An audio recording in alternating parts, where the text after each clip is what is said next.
Well, the table is clear and we've got some Easter eggs ready for the dinner.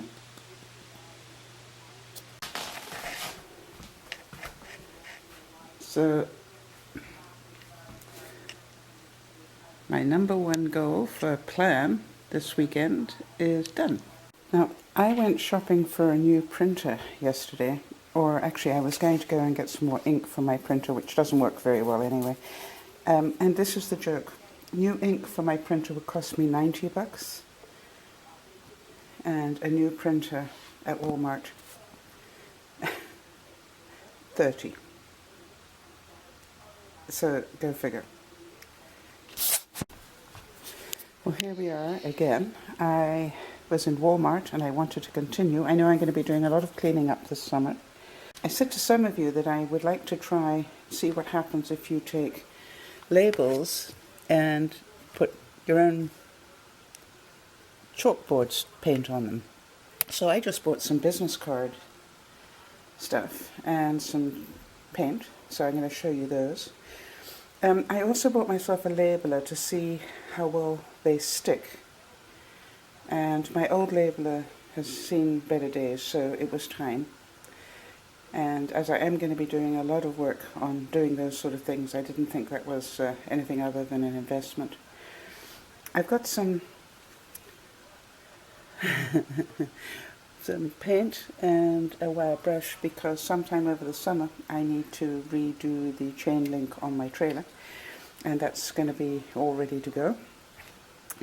Somewhere in my garage I have got a heat gun, but you know something, it was quicker just to buy a cheap one, so I did.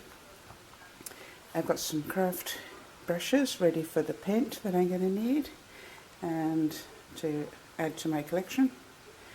I thought this was really cute. For those of you who've got cell phones, and hang on, let it just... Yeah, this is like 3D Mod Podge. Now, I'm not sure if I'm going to decorate my cell phone, but I thought it'd be interesting to see what it does. I don't know if any of you have seen this. I actually wanted dishwasher Mod Podge, which I didn't find, but this was interesting. Of course, I should have picked up some regular stuff, but I didn't. I was so fascinated with that. And over here, I've got two things. Number one, I have got some cotton cord, and I'll show you what I'm going to do with that. And then some hanging hooks, different sorts. So that's good. And then last but not least, I have some black Rust-Oleum, which I'm going to show you what I'm going to do with that. another little secret. Okay, so that was a good haul as well. That was all from Walmart. And for those of you who continue to be interested in my hydroponic thing here, these are the green onions I put in water. Literally just stuck them in water. And this is their second week. You can see where I cut them was here, and all these ones with tips on them are just new growth. So I'm going to cut some of these longer, older ones off today because I'm going to do some cooking. This is echinacea, I think, that I planted in there. I've got some tomatoes in there. Now this was really fascinating. Those of you who were interested in this, this is my romaine lettuce that I put in here, just the end of a romaine. Literally, I cut it like this, if you can imagine. I cut it here. Well, actually, I cut it here, I think. And without anything else but just tap water, I now have 1, 2, 3, 4, 5, 6 leaves on it. And I did that on March the 13th. Still nothing very exciting happening with the celery, so that's fine. It's allowed to do that. and my leeks are growing beautifully.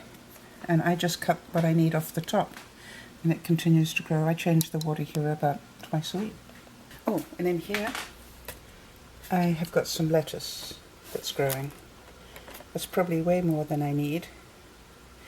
By the way, I found a really neat trick.